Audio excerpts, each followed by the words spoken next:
The day of fire. The sky split open. At first, humanity thought it was another meteor storm, a celestial wonder lighting the heavens. People flooded streets and rooftops to watch the spectacle of streaking light over cities. Children pointed. Couples embraced. Cameras flashed. The beauty lasted only minutes. Then the first impact struck. The shockwave tore through New York like a hammer through glass. Skyscrapers crumpled as if they were toys. Streets buckled, and the Hudson boiled into steam. Millions screamed. Millions died, and still more fire rained from above. They weren't meteors. They were weapons. The arrival. High above Earth, they emerged, black, jagged shapes against the stars, warships of the Dravari Imperium. For centuries they had conquered system after system, enslaving entire civilizations, and now their gaze had turned toward humanity. Earth's defense grid activated too late. Satellites flared with energy. Railguns on orbital stations spat slugs into the void, but the sheer scale of the Dravari fleet made resistance meaningless. Their weapons carved the sky open, white-hot lances of plasma striking cities, in coordinated precision. In Tokyo, firestorms consumed whole districts in seconds. In Moscow, the Kremlin fell beneath a beam that left nothing but molten stone. In Cairo, pyramids that had stood for 5,000 years turned to ash in moments. Everywhere, the same message was burned into the soil of humanity's homeworld. You are nothing. Voices of desperation. General Amina Hassan watched the carnage from the command bunker beneath Cheyenne Mountain. The feeds from Earth's satellites came in one by one, each a horror reel of fire and despair. Her staff shouted numbers that made her sick. Civilian casualties, billions projected. Defense satellites down, 90% lost. Dravari ground troops inbound. 3 minutes to contact. She slammed her fist on the table. Give me every ship that can still fly. Evacuate who we can. We don't stop fighting. Not today, not ever. But she knew. They all knew. Earth was lost. The fall. On the ground. The Dravari descended in towering ships, disgorging troops like locusts. Their soldiers were giants of metal and flesh, armored in black plates that shimmered with alien technology. They carried rifles that spat energy beams capable of slicing through tanks. Human soldiers fought anyway. In London, a battalion of the Royal Guard held Westminster Bridge against wave after wave until the river itself boiled. In Chicago, police officers and civilians stood shoulder to shoulder, rifles and pistols blazing, holding their ground as skyscrapers fell around them. In Lagos, entire neighborhoods fought house to house, ambushing invaders with Molotovs, grenades, and courage. They fought and they died. Ashes of home. By the third day, Earth was no longer Earth.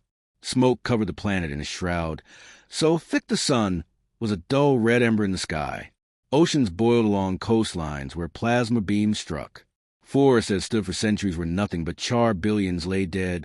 Billions more captured enslaved convoys bound for the stars. In orbit, a handful of human ships tried to flee. Old colony vessels, warships barely patched together. Freighters turned into refugee arks. The Dravari hunted them, swatting them out of the sky like insects. Yet some slipped away, battered, broken, carrying the last fragment of humanity's hope. One such ship, the Aurora's Light, carried survivors from burned New York. Among them was a young mechanic named Elias Ward, his hands still blistered from pulling survivors out of rubble. He stood at a viewport, watching Earth shrink behind them. The planet glowed with fires visible even from orbit. Tears burned his eyes. "We'll come back," he whispered. "We'll make them pay." No one answered. No one needed to. The oath was carved into every survivor's soul. The oath. On the fourth day, Earth's signal went silent. The Dravari broadcast across every channel in every tongue. The humans are broken. Their homeworld is ash. Their species is ours to command. But scattered across colonies on hidden stations, and in the hearts of survivors, another message grew louder. We are not finished. Embers in the void. The stars had never felt so cold. Humanity drifted like broken glass, scattered across a black ocean. Ships that escaped the slaughter of Earth limped into the void. Freighters stuffed with refugees. Gutted warships barely able to jump. Cargo vessels with hulls patched by desperation. There was no order, no chain of command, only survivors. The Dravari believed they had finished us. That was their first mistake. The hidden fleet, deep in the asteroid fields of Epsilon Eridani, ships gathered. A graveyard of rock and ice became sanctuary. The system was lawless, too insignificant for the Dravari to patrol heavily. Among the drifting hulks, humans welded together a future. Refugee transports became workshops. Freighters became armories, and warships became the bones of a new fleet. Children cried in the cold steel corridors, while engineers turned scrap into weapons. General Amina Hassan, who had escaped aboard the Aurora's light, stood on the bridge of a refitted destroyer. Its hull was scarred and blackened, but its guns had been rebuilt with scavenged alien tech. "Report," she demanded. 2 more transports limped in from Vega Colony. 1,000 survivors. Supplies are thin, weapons thinner. Amina looked at the stars. "Then we'll make do. We always make do." The first sparks. The first strike wasn't planned. It was desperation. A Dravari patrol ship cornered a crippled human freighter near the ice moon of Draska 9. The freighter had no guns, no shields, just farmers and their families. But hidden in its cargo bay, a mechanic named Elias Ward had rigged together something new. He had taken apart a Dravari rifle left behind during the invasion, rewired its core, and linked it to the freighter's fusion reactor. It wasn't elegant. It wasn't safe. But when the patrol ship came close enough to board, Elias pressed the trigger. The improvised cannon spat a beam of blinding white fire. The patrol ship exploded in a chain of blossoms across the void. The freighter survived. The galaxy learned a dangerous truth. Humans could steal alien fire and make it burn brighter. The Phantom War. From then on, whispers spread like wildfire. Dravari convoys vanished in the dark between stars. Supply lines cut. Stations raided. Navigation beacons scrambled, so entire fleets jumped into dead systems or supernova remnants. The Dravari called them shadows, phantoms, vermin. They searched asteroid fields and derelict stations, hunting endlessly. But humanity had learned to live in the dark. Elias, now part of Amina's command, became one of the first to push guerrilla engineering further. With a team of mechanics and scavengers, he hacked Dravari drones, turning them against their masters. He built mines from fuel cells, warheads from scrap, and 100 weapons the Dravari never saw coming. What humanity lacked in strength, they made up in cunning. The gathering storm. It wasn't just humans who noticed. The Dravari weren't the only empire to enslave species. Across the galaxy, countless others lived under their boot, silent, broken, afraid. But when they saw the news of vanished patrols and burning convoys, when they heard the rumor that humans still fought, something changed. On a frozen outpost in the car system, the insectoid Vathri rose in rebellion, chanting human war cries. On the water world of Talora, amphibian slaves painted the human symbol of the phoenix in glowing bioluminescence across their cities. In hidden channels, across forbidden comm networks, a phrase became a rallying cry. The humans rise from ashes, and so can we. The Ember's oath. In the darkness of Epsilon Eridani, General Amina gathered the survivors. Thousands stood shoulder to shoulder inside a hollowed asteroid, lit only by flickering torches and jury-rig lamps. Children, soldiers, farmers, engineers, all that was left of Earth. She raised her voice so the walls shook. "We are few. We are broken. But we are not finished. The Dravari think humanity is ash. They are wrong." The crowd roared, their voices echoing like thunder through the cavern. "We will burn them in the dark. We will steal their ships, their weapons, their empire. We will rise, not for revenge alone, but for every child who will never see Earth again, for every species who suffers as we suffer. We fight not to survive, but to win." And there, in the cold void of exile, humanity swore an oath that would ignite a galaxy. Flames of rebellion. The galaxy no longer whispered about humanity. It shouted. The Phantom Fleet. The Dravari had hunted the survivors for years, calling us vermin, ghosts, remnants. But now, their patrols feared empty space itself. Convoys vanished without trace. Communication buoys transmitted only static, and border stations went silent one by one. In the shadows of dead stars, a fleet was being born.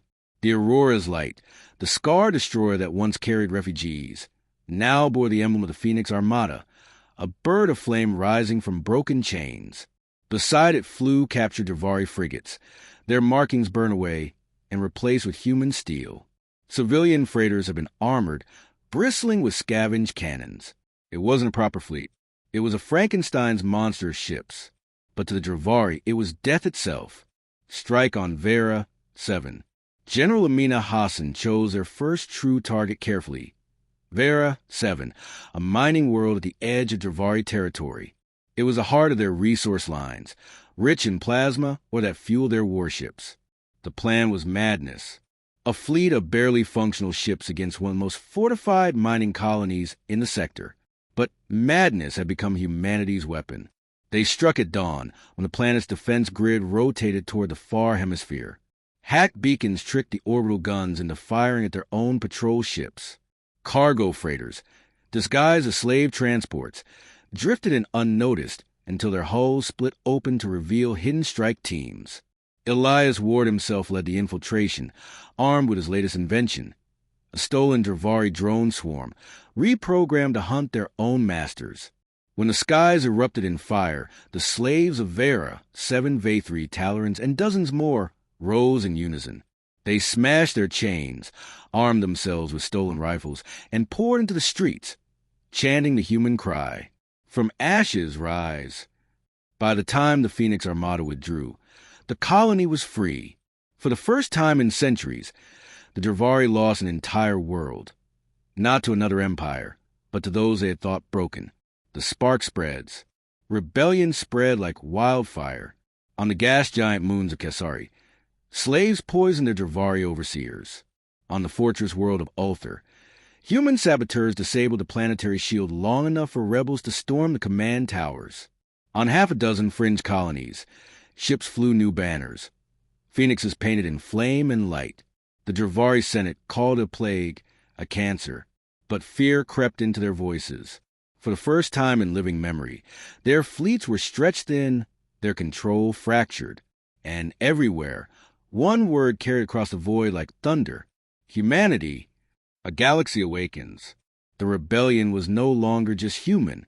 The insectoid Vathri declared open war, joining the Armada with entire swarms of fighters. The Talorans brought fleets of waterborne cruisers, each ship glowing with blue bioluminescence.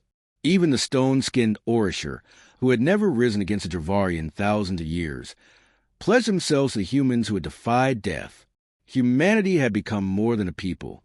Humanity had become a spark. The Dravari's fear. On the Dravari throne world, panic grew. Senators demanded answers. Generals called for purges, exterminations, total annihilation. But even as their fleets burned colonies to ash, the rebellion spread faster. They had made one fatal miscalculation. They believed terror would break us. Instead, it had forged us. General Amina spoke it best when she transmitted a message across the galaxy, hijacking every Dravari channel, every screen, every comms beacon. Her voice carried to the stars, calm, unyielding. You burned Earth. You thought us dead. But from the ashes we rise. And we will not rise alone. Billions heard it. Billions believed. The flames ignite. The Phoenix Armada grew into more than a fleet. It became a movement. Across 1,000 worlds, chains shattered. Species long thought hopeless lifted their heads and roared. The Dravari's empire fear was cracking. And in the shadows, humanity prepared for the final act. To strike not just a wound, not just a rebel, but to destroy the heart of the empire itself. The flames were no longer scattered embers. They were an inferno,